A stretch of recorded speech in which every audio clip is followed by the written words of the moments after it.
Welcome back to this meeting, and I'm going to go straight to Monica with the next questions. Monica.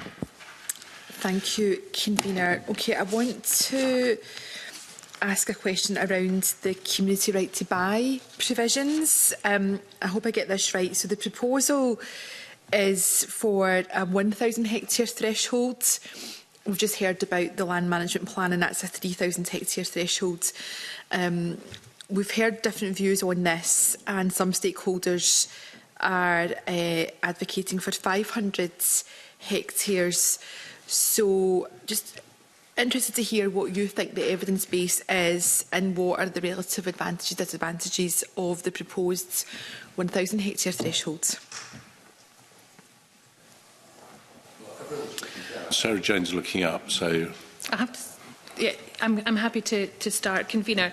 In relation to the prior notification, we do have a number of concerns as to how many pieces of land will actually be caught within this, and we don't agree with the figures which are in the accompanying documents to the bill. We've talked to our members, and already with the 1,000 hectare threshold, we know that we're going to include things such as the selling of garden ground to somebody who's already bought a cottage from you, or the transfer of a single house plot at Torna Green. All those kind of things that I don't think this really was designed to capture. And it goes back to the point I was making earlier, that if we go for an arbitrary threshold, we might not really capture the areas of land which I think would be useful to be considered in relation to prior notification, which are the areas which are of significance to the community.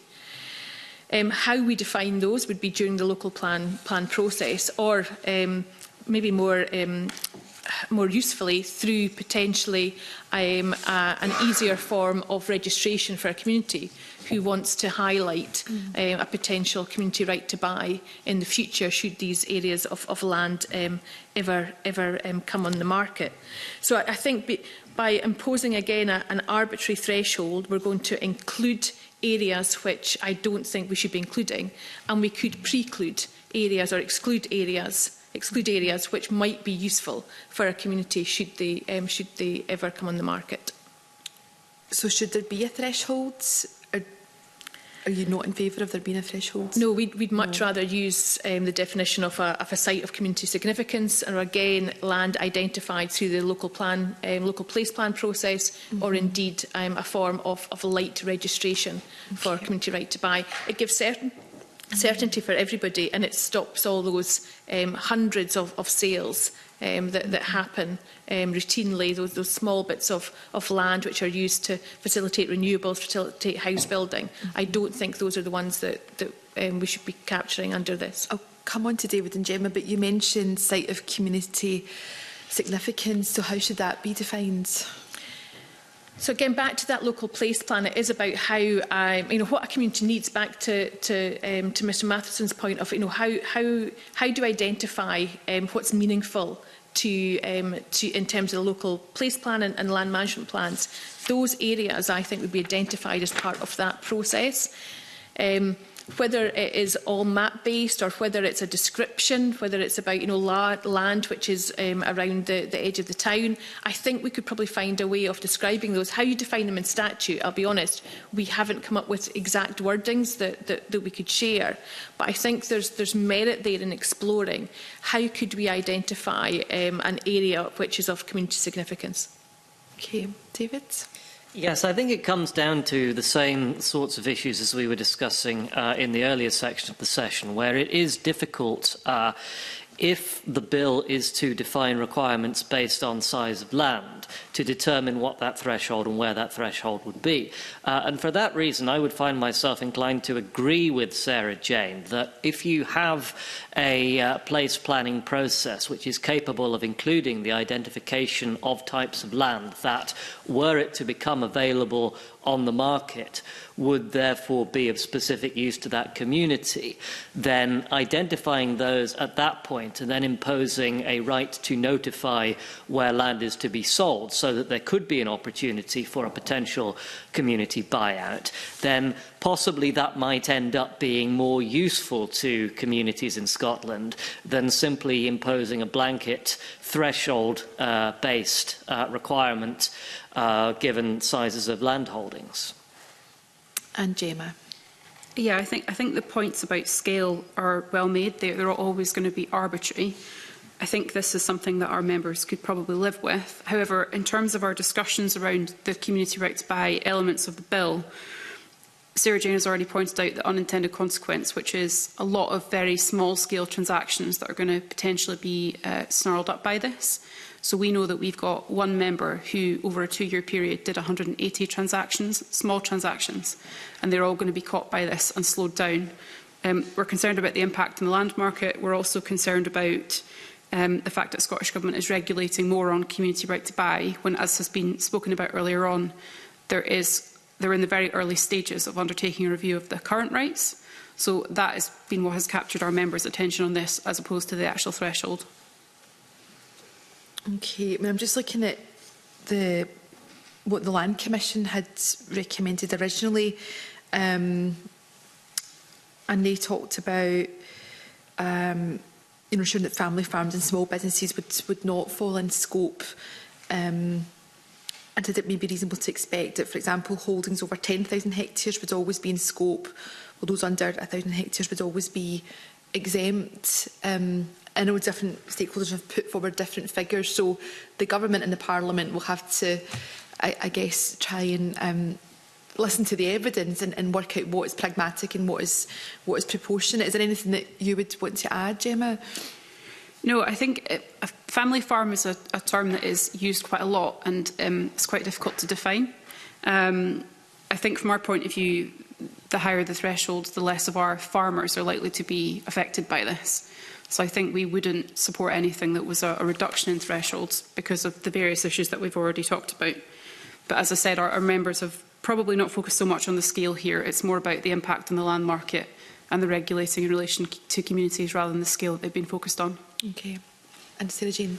Just to say that I think our preference would be to define the area of land included in relation to the land and its significance to the community rather than who owns it. So it could be that a family farm is fairly small, but they might own 100% of the potential development land at the side of a village. A community might not have registered the right to buy, but they may have identified that in the local place plan as an area of community significance.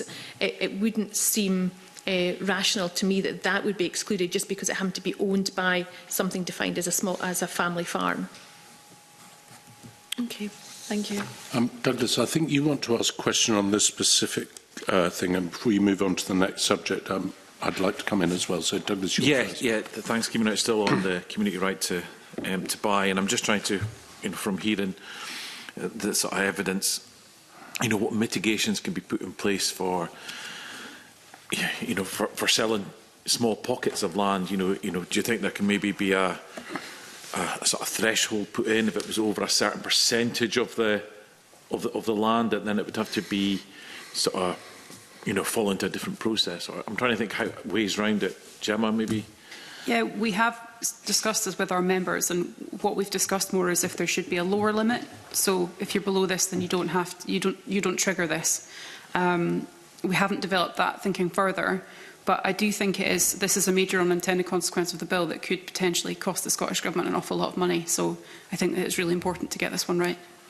And I guess unintended consequence of this may be that nothing gets sold. It sort of, stops. Well, it would stop pockets of land being sold because it would actually fall into this sort of process.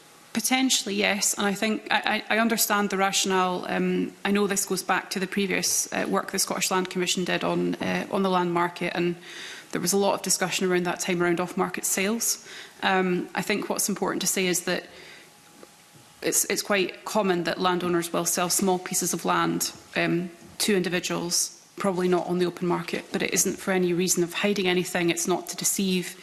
This is for things like garden ground, pony paddocks, realigning boundaries, for example. It's not contentious. So I think we have to be really careful that we're not catching everything in this. Mm-hmm. David, did you have anything to add on that? Or?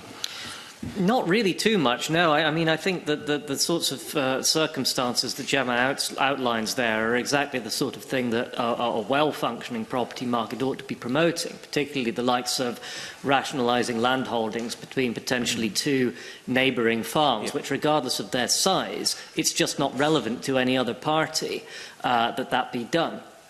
Mm-hmm. And Sarah Jane? I think a couple of other things. We are unclear as to how this sits alongside other existing legislation, such as individual crofters' right to buy, agricultural tenants' right to buy.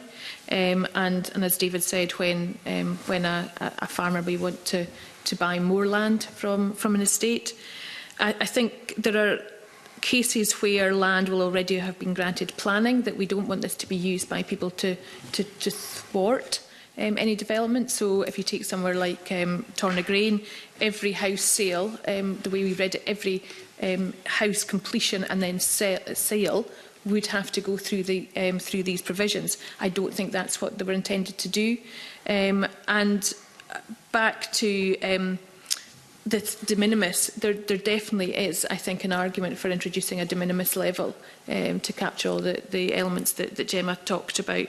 But you know, our overarching issue is about the scale that's currently captured within the provisions. And we should remember that, of course, it's a duty on the Scottish Government to notify anyone who has indicated they want to know about an area of sale, an area of land. It's not just about the community. So many individuals could register their interest, and the Scottish Government would then have to notify them for each of these transactions. So I do think the scale of the impact of these provisions is not adequately set out within the accompanying documents to the bill. I guess it's a balancing act that the government are trying to do. That, you know, they have to give, they want to give communities the sort of right to buy, but then it's, you know, there could be unintended consequences. Yeah. Because of course it's not just about communities. So it's saying that it's right of others to be notified. You or I, if we were interested, to be notified. And Sarah Jane, you mentioned there that the right to buy process is already under review. So, you know, does this compete with that, or should maybe they be aligned better? I suppose there's two elements. As I say, we're not sure how it impacts on or sits alongside the current right to buy provisions.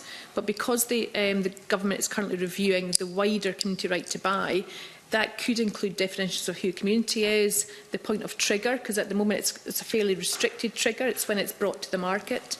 If those change as part of the review of the existing measures, they would then be carried over into the pre-notification and lotting as well. So we have to look at this in the round of the other mechanisms which already exist or which are being reviewed.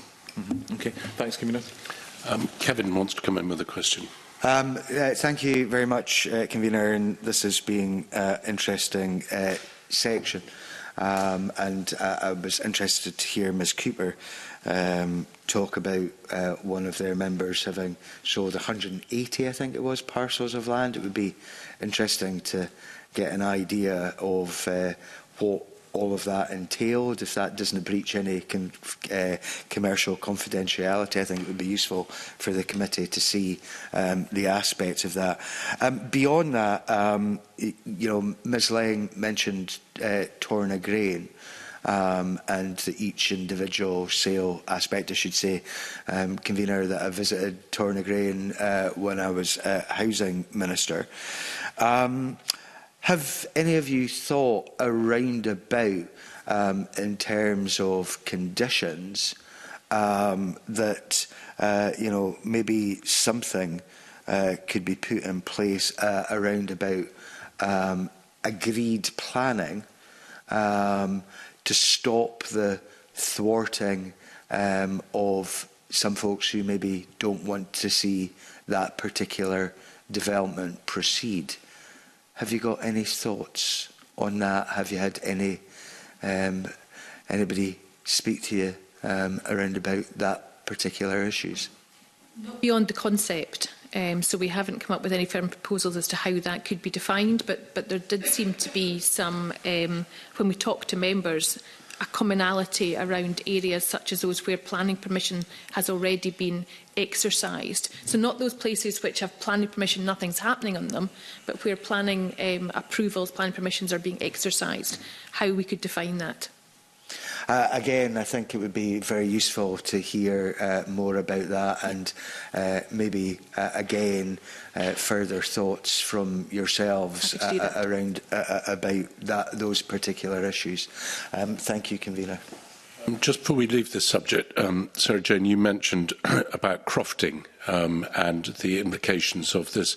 Now, I'm trying to work out in my mind, I'm not clever enough to work out the legislation, but if somebody, say, for example, wants to decroft his or her croft, then that would possibly count as an sale from an estate, because there's a statutory sum to be paid. And similarly, if there was wanting to be an apportionment of common grazings, which we all know is just a dot on a map to represent somebody's share, that could also trigger this. And then I'm not sure in my mind when it comes to crofting, and this is where the sadness is, we don't have a crofting representative on the panel, but I hope we're going to have one in the future, is that if there was a change in the family of a croft from one to another, does that all trigger this? I mean, do you have any views on it, or do you have concerns that it may, and should we be looking at it? So our reading of the legislation as drafted is, yes, it does capture those, and it does capture circumstances such as a voluntary sale to a sitting agricultural tenant, or indeed someone who uses relinquishment. We have asked for clarity on that on a number of occasions with the Scottish Government, and I don't think we've had that clarity yet. Okay. I mean, it sort of links into the earlier question as well, is how you can draw up a management plan for a crofting estate if you have no control of the crofting or what the crofters do, except to say, I want it to be a crofting estate, which is what's going to happen anyway. I'm not sure. I think the complexities. Gemma, NFUS looks at some crofting issues. Do you have a view on that? We have definitely come across the common grazings issue, and it's something that we're definitely looking at further. I would also, though, echo that concern that we have around the impact on agricultural tenants, because it's fairly common that land is sold to a sitting agricultural tenant.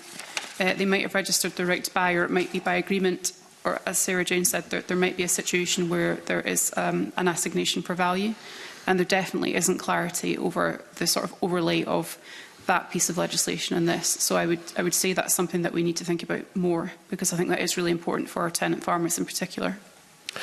And so just before I leave my questions and go back to Monica, just a quick question. The two figures that we've got, the 3,000 hectares and the 1,000 hectares, one for management plans and one for lotting, are those what were discussed in the lead up to the bill, or those figures appeared since the bill was introduced? Are they a surprise to you, or are they actually what you've been discussing with the government? I don't know who wants to go with that. Gemma, you looked up. Yeah. That may have been a mistake. I believe the 3,000 hectare threshold was in the initial consultation that Scottish Government did. So, yeah, as I said, we can broadly live with that. The 1,000 hectare one, I'm not quite so convinced. So that was maybe a little bit of a surprise to us. But as I said, we've discussed scale at length, and I know it was discussed in the other evidence session that the committee had, and it's that issue of it's always going to be arbitrary, someone's always going to fall the kind of wrong side of it. But as far as we're concerned, if you have to put numbers on it, those are figures that we could probably broadly live with. Sarah Jane. What was a surprise to us was the Scottish Government's decision to use different definitions of large-scale land holdings for different sections of the bill. So I think that was something that hadn't really been discussed at length. Obviously, the Scottish Land Commission had been looking at a different definition of land. So there's so many different of large land holdings. There's so many different definitions floating about that it was impossible to I suppose, predict which one would be utilised. Okay, Monica, are there questions you want around this? I couldn't remember when we were looking at this. It's around Section 4, lotting. Okay. Yep. Sorry, yeah. Can I bring in the Deputy Convener first? Sorry. Just on the issue of the difference in definitions, do you have a preferred definition? So for I do. That's working on the basis that the bill's not the one you prefer. Unless it is. Of what is a large-scale landholding? I do think 3,000 is a large-scale landholding in terms of Scottish landholdings. it's back to, so what a definition is of large-scale land holdings, 3,000 does seem to be an accurate definition of what constitutes large. Whether that then follows as to whether those people who meet that definition should then all be required to do the same things, that's probably a different conversation. But 3,000 is definitely an adequate definition of what constitutes a large-scale landholding in Scotland. Okay, and you made specific reference to the Land Commission having a definition that they were 10,000. 10,000. Do you think that was too high? It's also a definition. I think if you look at the average land holdings in Scotland, 3,000 is large. 1,000 brings in another number, and a large upland sheep farm falls within that. So I think if you were thinking about what constitutes a large-scale landholding in Scotland, 3,000 would be an adequate definition. Okay, thanks. Douglas, you wanted a brief? Yeah, just briefly. I'm just trying to think about, if landowners were looking to sort of borrow money and go to the banks and things, does this provide sort of uncertainty when they're looking to borrow? Because, effectively, things might be taken from them, I guess, later on. So if I can touch on that. So the lotting more than anything does. It's about uncertainty. Any intervention in the land market which causes which places obligations or can reduce your ability to liquidate your assets, because that's what we were talking about here, will impact on your ability to borrow from the banks. So any lack of timescale, so when we talk about lotting, any lack of timescale on that government decision, which means that you can't dispose of your land, that's something that would be seen as a risk to lenders, and that might impact on your ability to borrow. Because of course the lotting provisions won't just affect those people who bring their land to the market voluntarily. It will, as you say, have an impact on the wider land market and the attitude to land value and risk in Scotland. Okay. Thanks, Camilla. Thank you. I thought that was a question I was going to ask, but there you go. Monica, you've got the next question. Yeah, so on lotting, I know it's a significant part of the bill, and again, there's a range of views, but I think there's quite a lot of concern and uncertainty around this part of the bill. So I'd just really be interested to hear what you think in terms of how lotting decisions can work in the best interest of both landowners and local communities. And maybe start. Oh, David, we made eye contact. Okay. Yes, I think one thought that occurred to me in looking into this is that I do think that we're not entirely sure as to the basis on which a lotting decision is going to be made. We have this somewhat nebulous concept of the public interest, but there are clearly countervailing concerns that are to be weighed up in making a determination such as that. To your question as to how it could best be made to work, I wonder whether there might be some degree of distinction applied as to whether or not a business is being sold as a going concern. Because if it is, then I think that ought to weigh against a lotting decision, because quite obviously a business has grown up around the land that is available to it, and so if the idea is to transfer it to another landholder who's going to continue managing it in roughly the same way, then lotting could be particularly injurious to the ability to do that, versus a scenario where someone was merely selling land as land, where provided they could find a buyer, they would be less disadvantaged in the sense that they weren't trying to sell a business that was going to be that was going to be reduced in scale. I do think, though, that this does tend to open up questions over the ability of businesses to continue onwards as going concerns. And while clearly there is an advantage to making it more feasible for people to acquire smaller parcels of land, there's a community benefit there. Don't get me wrong; that's clearly true. But we know, of course, that certain rural land activities can only be commercially viable at a certain scale. And in fact, the communities that have grown up around those businesses, often including people who are working directly for those businesses, and indeed if the business has an impact on tourism, as they often do, the indirect employment that's associated there, all of that, there is a risk, I think, of disruption with lotting. But again, to your question, I think in terms of how it could be made to work better, I think there should be a presumption in favour of the retention of land when sold as a business as a going concern. Okay, so just to probe a little more on that, David, and thank you for your answer. That's helpful. So I think as drafted, ministers will be taking into account if there's a positive impact on local community sustainability.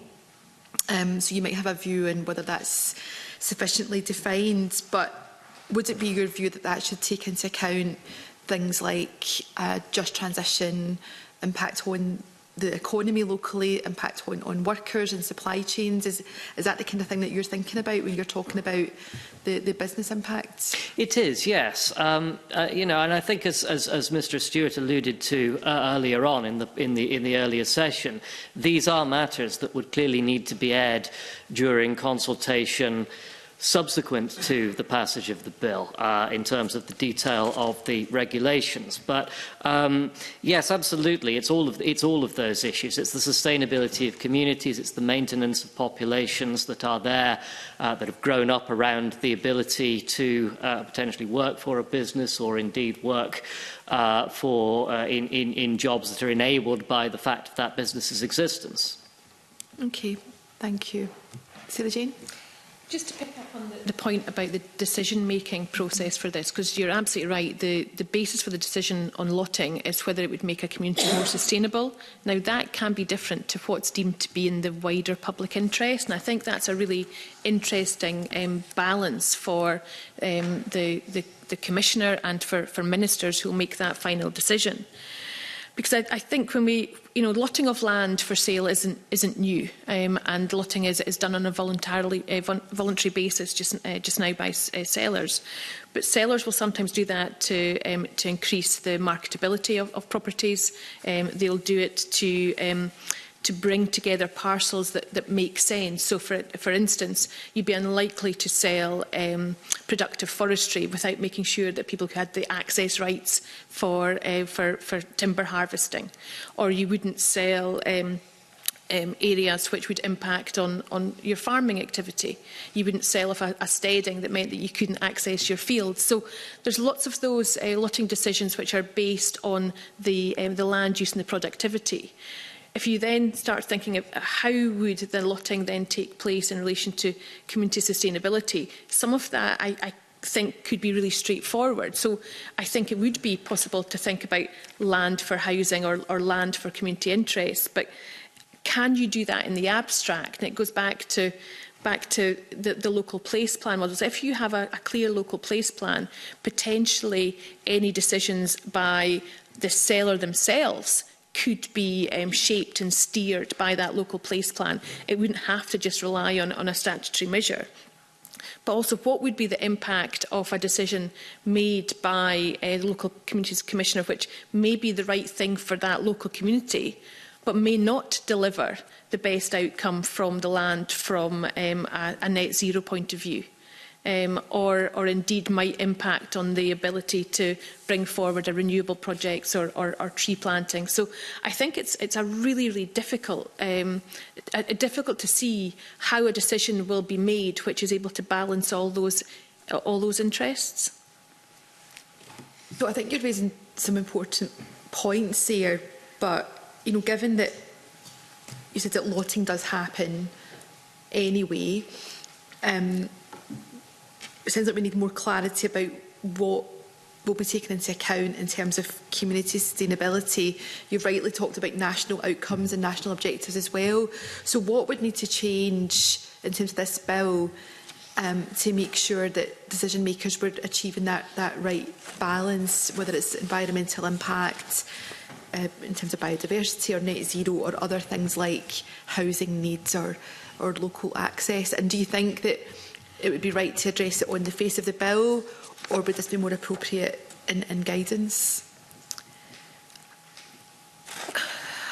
think it's a difficult one because the process as we have, you can see that there could be a concept underlying this that may be beneficial in terms of things that you take into consideration when you're bringing a property to market. And bringing a property to market includes not advertising it. So, you know, any decision to voluntarily bring property to market, and it's back to tied to your land management plans and everything. You know, it's everything else.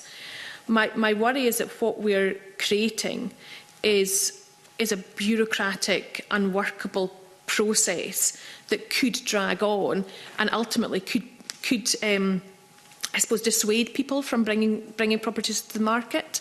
So we want to continue to see a land market in Scotland that does create investment, does create opportunities for others. But as soon as you have any kind of uncertain market intervention, people back off.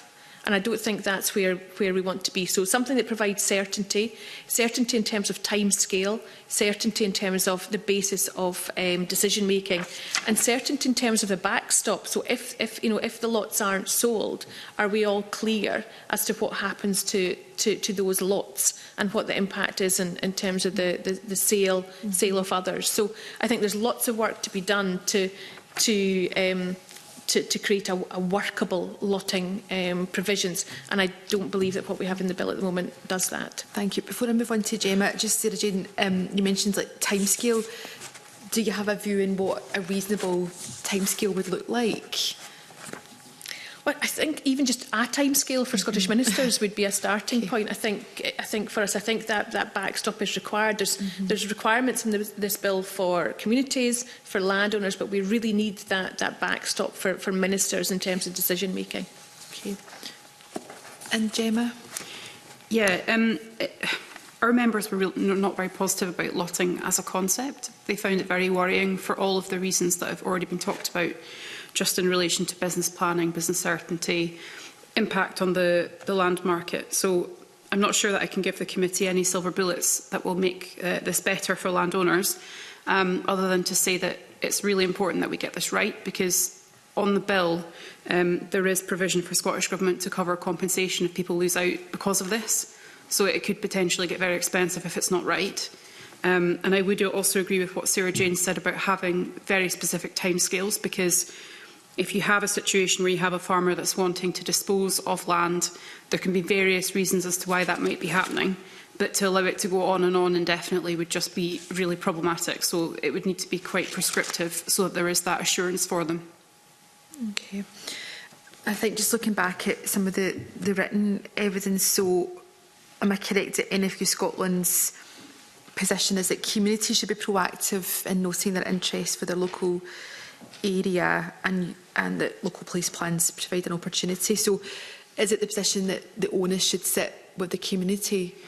Yeah, absolutely. That came in really strongly from our members when we spoke to them about this. It probably links back to land management plans, which obviously we've discussed at length. I don't think all these provisions sit in isolation, but that's what our members would like to see. They think that the balance would be on communities being proactive, being clear about what their aspirations are, dealing with landowners. So ultimately that this would be a backstop, because they would have the opportunity anyway if something came up, and that relationship would be there. Mm. And are you confident that communities will always have the knowledge and the tools and the resources to do that? I think that is something that has really come on, even in the last decade. I think communities have got a lot more information, they've got a lot more staff available to them, they're a lot more professional, they're a lot more au fait with the law. So I can see situations where that might be the case, but I think for the most part they are actually pretty well informed. Okay, thanks, Monica. Michael, I think we're back to you with a question. Yeah, can I turn to the issue that's proposed in the bill around the transfer test and the way in which it intends to be applied to the seller prior to a sale being undertaken? Do you think what is proposed in the bill by the government is the right way to go about this? David? I think that there is a balance to be struck in any decision here between the interests of the existing landowner and those of any would-be buyers. And we're not entirely convinced that the interests of the landowners are fully being taken into account under the bill. There are a couple of items that my fellow panellists mentioned that we also had picked up on here, which is, for example, in the case of a lotting decision that is made, which does not, in fact, result in the sale of all of those lots. There is then a question as to what happens to them, whether they can be reasonably reabsorbed back into the estate and then sold on together. What proportion of the land was lotted in the first place, and how that affects any potential future decisions about how to market the land. And I do think also we have here essentially a transfer test with a public interest test sitting on top of it. And I think that what needs to be borne in mind is that, given that the bill is making reference to the opportunity for landowners who are affected by negative decisions to claim compensation, then there is a clear public interest in the public purse not having to fund compensation that arises because of poor decisions having been made. So I think that I think it's reasonable to say that we do have some concerns over this. Part of it may be in the design of how it's to be done. I mean, the reference is obviously to Scottish ministers, yet I suspect it will be arm's-length bodies doing most of the work there. So what will be the guidance around that, and how efficiently will the system really be set up? But again, these may turn out to be matters more thoroughly examined at a post-legislative stage. Okay. Sarah Jane. I think sort of taking that step back and thinking about what's the premise underpinning these provisions, and we fundamentally still have that issue that there seems to be this scale is bad, but when we look at the delivery of quite a lot of the national outcomes, the wellbeing economy outcomes, scale is often advantageous in those circumstances. And then you've got the cross-subsidisation of nature restoration, amenity woodland, all the kind of things that the productive parts of an estate might do. And I do worry that the lotting and the lotting as identified will not take those into consideration. So it's back to what is the basis for the lotting decision. And I think we have to be really clear as to what the end goal of this is. So if the end goal is diversity for diversity's sake, then that isn't the right one that we should be pushing for. If it is one which is delivering benefits for a local community, again, how does that sit with the ability to deliver large-scale nature restoration projects? So when we talked about this with the Scottish Government, it was always looking at those people who will own land in the future in Scotland.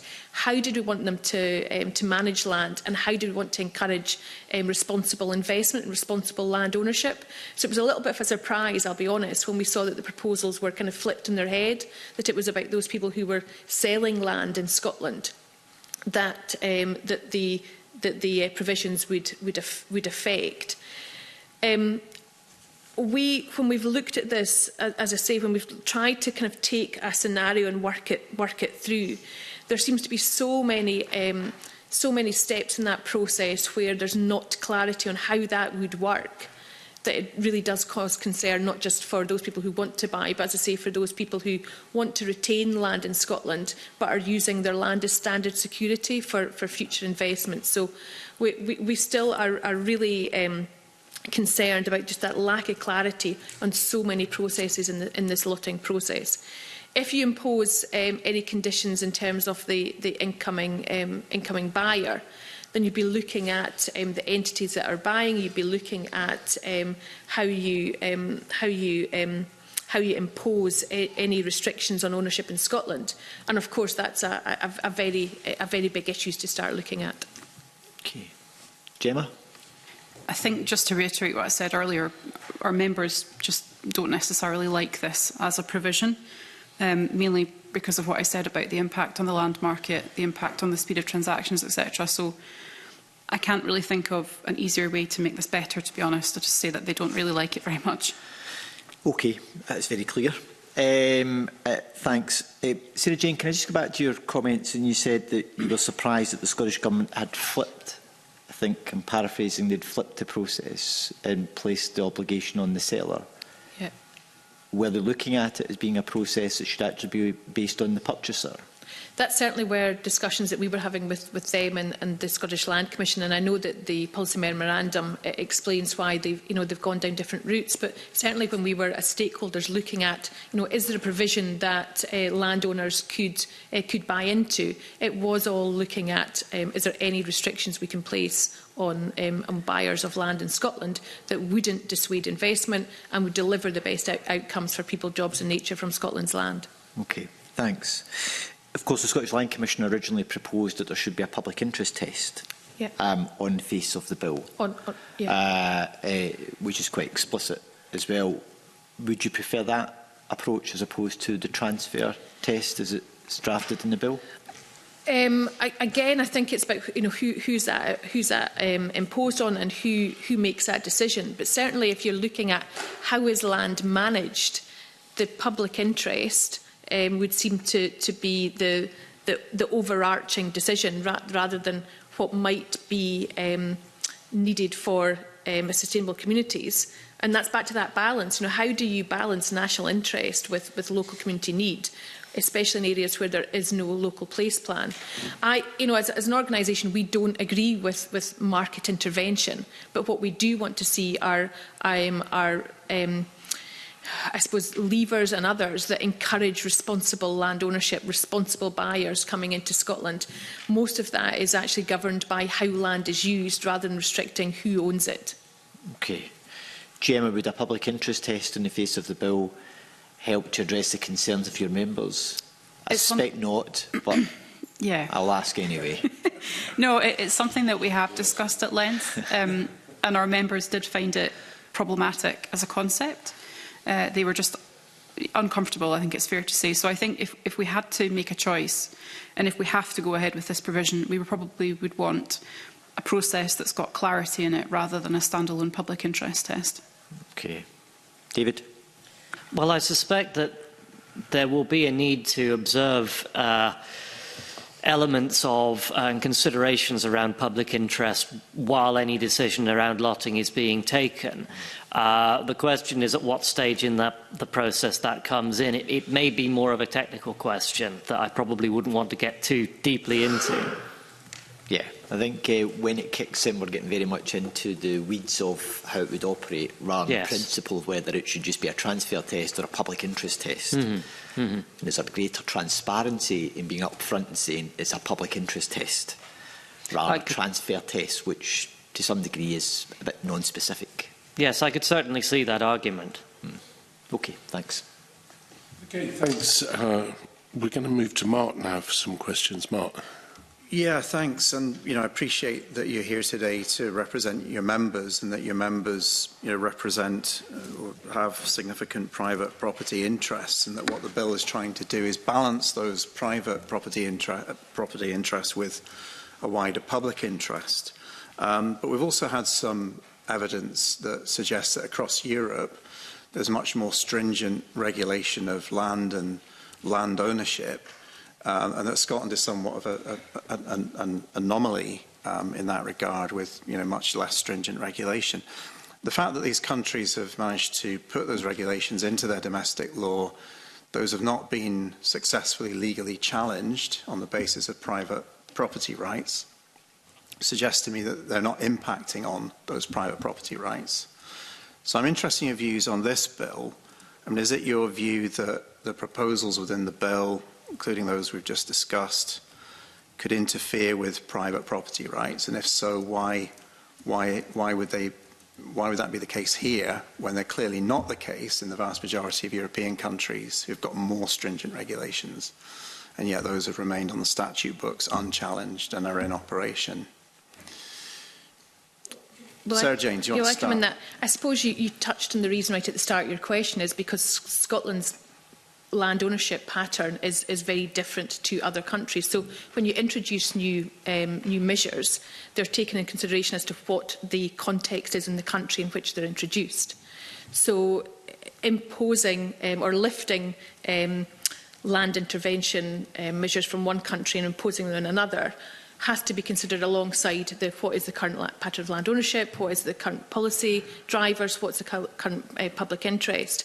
And we're now, as you're probably aware, in a situation where in some areas of Europe we're actually taking steps to address the fragmentation of ownership, so consolidation back of ownership to try and deliver some of the really ambitious nature targets. Now, that's not all happening through ownership; it's happening through collaboration, but it is a recognition of the longer term impact of fragmentation because of intervention in property rights. So we have to look at Scottish context. And what that would mean.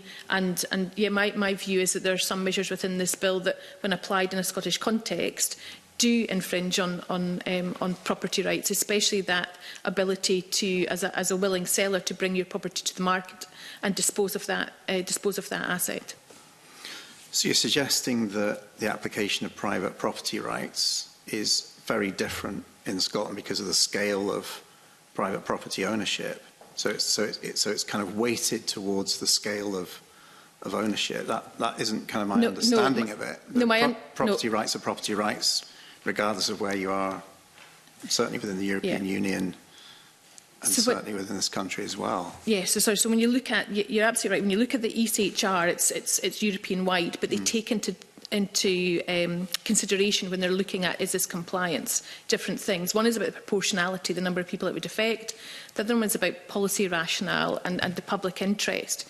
So when you look at individual interventions, they're taken into consideration in line with the proportionality, the policy rationale and the public interest of that situation, not in the kind of the wider European context. Okay, but if land ownership is more concentrated in Scotland, then that will impact on a much smaller number of people than, say, an intervention in Denmark with a much greater numbers of people. So how does that how does that weight towards the impact on the private property interest then? Because it's a small number of people who'd be impacted. Yeah, so for something to breach ECHR, it would have to hit one or more of the tests. So it may be that it be deemed by judges who would look at this that it was a proportionate, but it might not meet the test in terms of the policy rationale and the public interest. So you're absolutely right that it could be deemed to be proportionate, but it may fail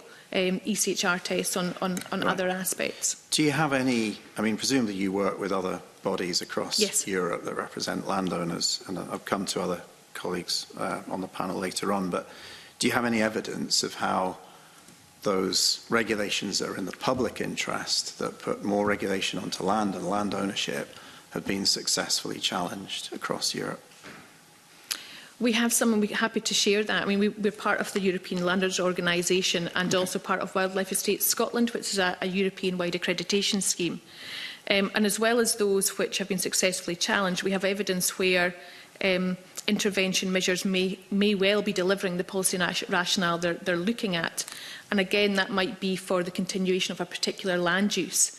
So if you look at why SAFAIR has been used, that's for the continuation of a land use rather than about land ownership per se, but it's a land ownership tool that's used to ensure the continuation of family farming. I think if you've got evidence of how private property rights have been seen by the courts to have been diminished as a result of regulation across Europe, that would be of interest, because the evidence we have right now is that Scotland is the anomaly. We're the least regulated. Gemma, do you want to come in on this? And we'll go to David. I don't have a huge amount to add to what Sarah Jane has said, to be honest. Our members were very concerned about the balance of rights, particularly in relation to this land market regulation aspect of the bill. But they haven't really given us examples of where the situation is different abroad and where regulation has successfully occurred. So I don't really think I've got anything that I can helpfully add just now. Right. So there aren't other farming unions across Europe who've challenged regulation on the basis of private property rights and been successful? Or not that I'm aware of, but we'd be happy to come back to the committee. That would be useful. David? Similarly, Mr Ruskell, because the Scottish Countryside Alliance does not directly represent the interests of landowners, I would prefer not to comment too much on their legal position. Okay. I was just drawing on your comments at the beginning of the session where you seemed to infer that you kind of were leaning towards larger landowners, but then maybe not. So, well, not necessarily directly from a legal standpoint in terms of ECHR regulations and what have you. Okay, thanks. Okay. So I think I'm coming to the final questions you'll be pleased to hear. And I'm going to talk about the Land and Communities Commissioner. Seems he's going to, in this bill, be given, or she's going to be given, a specific role within the Land Commission, probably as distinct as the Tenant Farmers Association. Good idea, Gemma? So we're not in support of another commissioner for the Land Commission. As I said earlier, the Commission has worked very successfully because it's worked by collaboration, it's worked with stakeholders, etc. There are commissioners in place who are quite separate to the Tenant Farming Commissioner. As I said earlier, the Tenant Farming Commissioner role has functioned very well. He does have powers, albeit limited, which I'm sure you'll have had evidence on, but it has worked very well because of how he's gone about the role and the collaborative nature of it. This is quite different. For us, this really starts to move the Scottish Land Commission into being more of a regulator. And from a farming point of view, that as a very highly regulated sector, that is quite uncomfortable. So in principle, we find this problematic.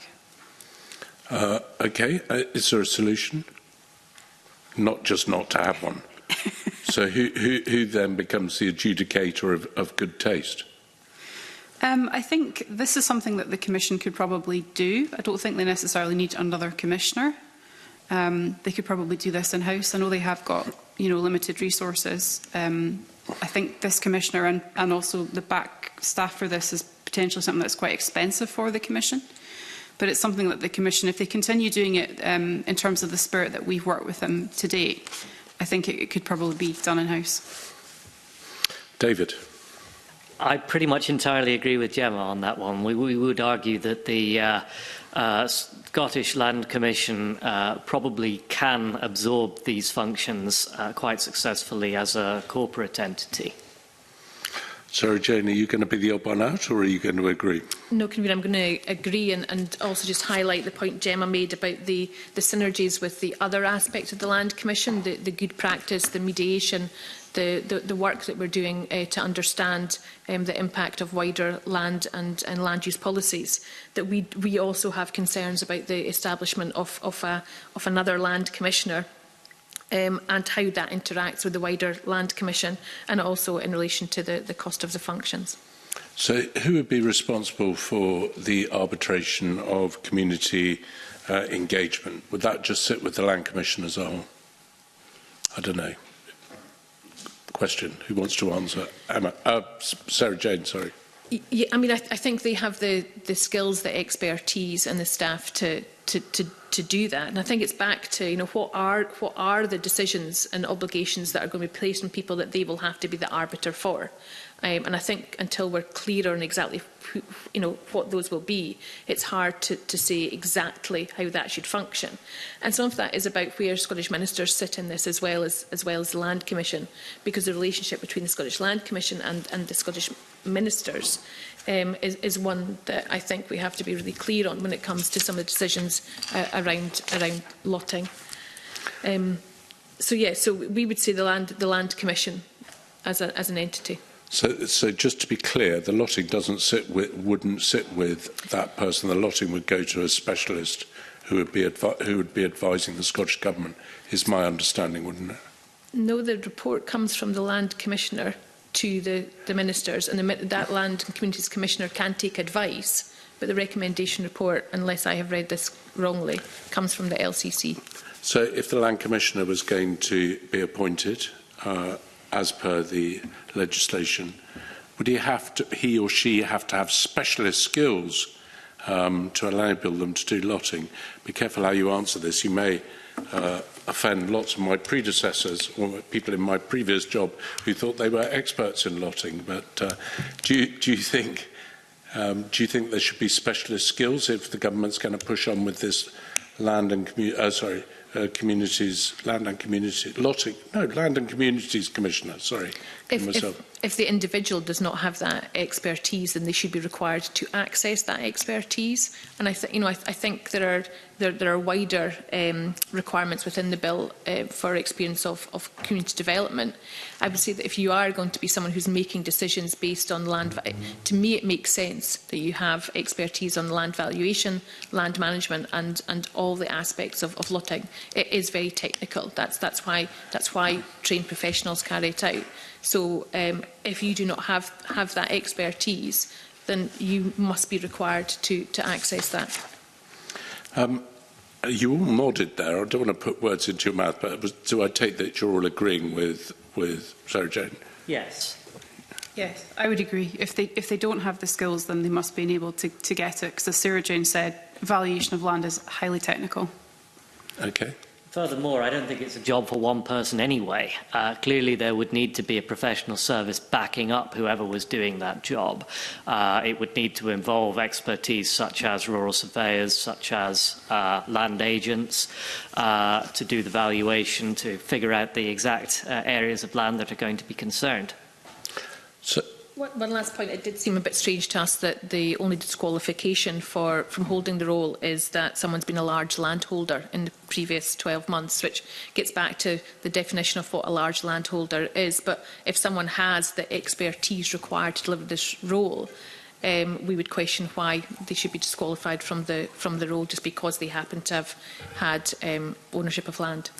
So my next question was going to be, should large landowners be prevented from doing it, or should it just be limited at that, or should all land reformers be prevented from doing it? Why the definition of large landowner? Can you see that, or do you just think that's just a perception view rather than looking at the best person to do the job? Yeah, I didn't understand the basis for that. It should be about the skills, the expertise required for the decision-making process, wherever that's embedded within the Commission. Okay. Anyone else want to add to that? If not, Gemma, were you about to jump in? I'm doing both, no. Yeah, no, I would agree with that. It does seem strange to have one specific interest type singled out. Okay. So I think that brings us to the end of this session. What I would say is I think our continued looking at land reform will go on for some time yet. And so there's always evidence, always a chance to follow up on anything you've said or anything that's missed by getting in touch with the committee through the clerks and letting them know. But I thank you for attending this morning. I don't think there's no one other. Sorry, just checking. There was one member who might have been joining, but they haven't joined. So I think that brings us to an end of our public session, and we're about to move into private. So thank you very much again.